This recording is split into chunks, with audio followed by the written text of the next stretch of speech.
Hi folks, welcome to People Plus Cooks. I'm Stacy Frizzle, the Executive Director at People Plus, and this is our monthly cooking show where we feature recipes from our historical seniors and kind of looking at cooking for one or two people. As we get older, we end up living with fewer people in the house, and sometimes it's hard to come up with meals ideas, and so we thought we'd take a look at that and try to really focus on cooking for just one person or two people and then putting something in the freezer for later. So today we are doing leftovers soup.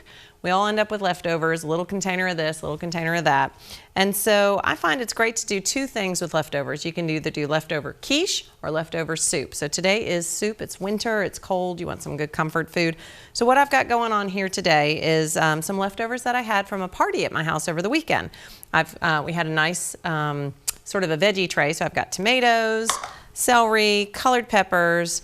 I have some cauliflower I made the other night for dinner. I've got some carrots actually from the summer. We had so many carrots in the garden that I pre-cut them and froze them. So these are sort of like previously cut carrots, and a half a can of beans. So what are you gonna do with that? You know what you're gonna do? You're gonna make soup. So let's get to it. So just cleaning up the celery here a little bit and finely dicing that. In my pan, let me turn my pan on actually. I've got some minced garlic already going here in some olive oil. And then we're gonna add the finely diced celery, and I'm gonna cut up some of these peppers too. This is a really good way to incorporate all your healthy veggies. As you see, I go all the way through this. I like to cut up and use the celery leaves. I find that they lend a really nice bit of good flavor, interesting texture. There's no reason to throw those out. So let's get this here in the pan. We probably don't need all of this. We'll just go in with some of that celery. There we go. Start getting that in there and sauteed. And as that starts to come down and sort of soften up a little bit, I am going to cut up some of these colored peppers. So we had, a little veggie tray. So you always have leftover veggie trays, and there's only so many times a day you can eat a salad. So these are perfect to go into a soup as well. And they add a lovely bit of color. They get nice and soft. And the best part about soup is that you end up retaining all the nutrients from the vegetables that you eat as well, because you don't pour them off. It's not like you're cooking them in water and then draining them. You're actually eating the water that you're cooking them in. So it's kind of a double whammy in terms of the nutrients that you get out of the vegetables. So we'll start that cooking down a little bit. It's got a nice little sizzle sound to it. And what's next? We'll do some tomatoes to go in there as well. Now these are little grape tomatoes, both yellow and red. Again, beautiful pop of color. You just have to slice them in half. You could roast these as well in an oven if you're interested in doing that as a side dish. Roasted tomatoes are awesome. I just had one roll away. We had a tomato escapee. And we're just gonna throw a little handful of these in there as well. Get all of that into our saucepan. Stir it up a bit. Now this will start to cook down. Another thing you could add in here for sure is an onion. Diced onion is good with everything. I love the warm flavor that you get from a diced onion.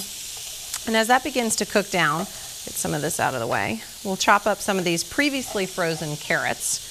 Look at the cauliflower to see if it needs to be cut up, and kind of let that cook a little bit. So this is a really, really good way to sort of prepare for winter. You've got all these vegetables.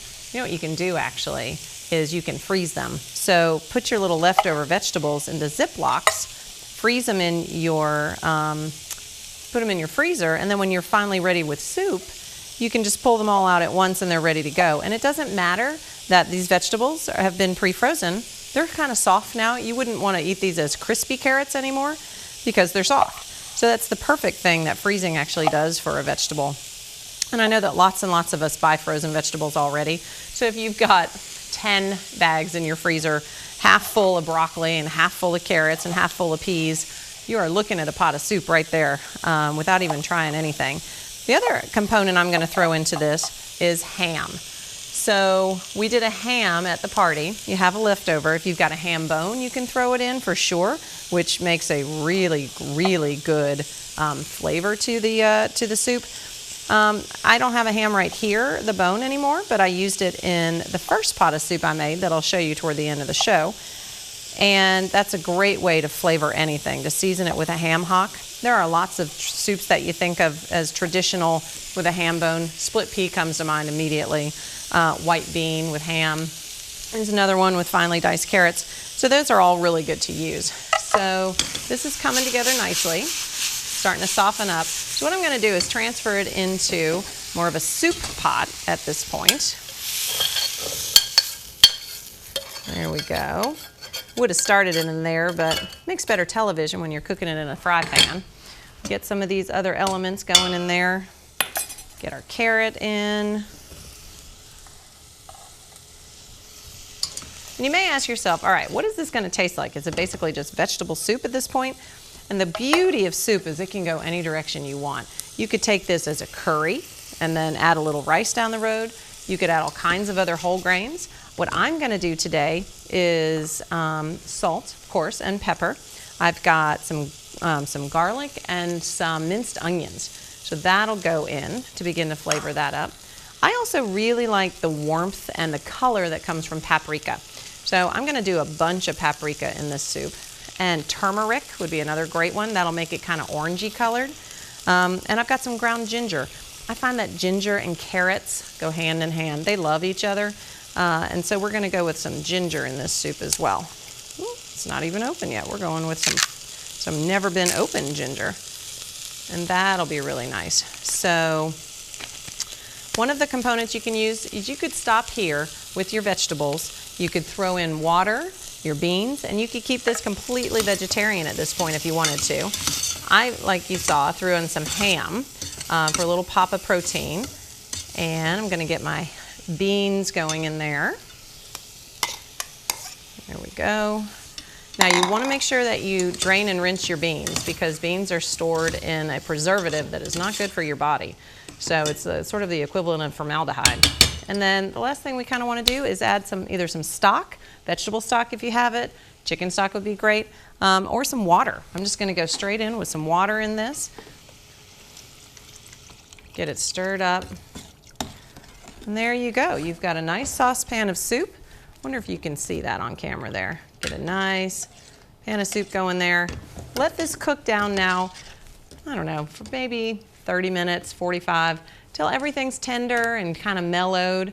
And then you can serve it up. And the best part about it is you end up with some leftovers made from your leftovers that you're willing to eat twice. So one of my policies, and we love to do, is cook once, eat twice. So you've now had a meal with all of these things. Oh, you know what I forgot? I forgot my cauliflower. Let's get that in there. There you go. Get some nice cauliflower in there too. All right, so I'm going to set this over here because she's done. And I'm going to bring on the soup that I made previously so that everybody could kind of see what she looks like when she's done. This one has a lot of carrots in it. It does have some ham where I slow cooked it. You can see very clearly. You can see the celery, the carrots, the ham, the beans are in there, and it's so delicious. And I can't wait. It smells fantastic. And I would serve this at home with either some crusty bread or maybe cornbread that you can crumble in. I love cornbread crumbled in. So let's go in. The carrots are soft. Doesn't matter that they were in the freezer. The beans have softened up. I've got nice little strips of smoky ham flavor in there. That's delicious. Now this made a big pot. What I would do is probably have this for dinner, maybe again for lunch the next day, and then I'd kind of be tired of it. So it's the perfect thing to put into your little small containers, freeze them up, and you are good to go. And that is Cooking for One on People Plus Cooks. We've done a nice ham and leftovers soup today, and I'll see you back in February for the next go round.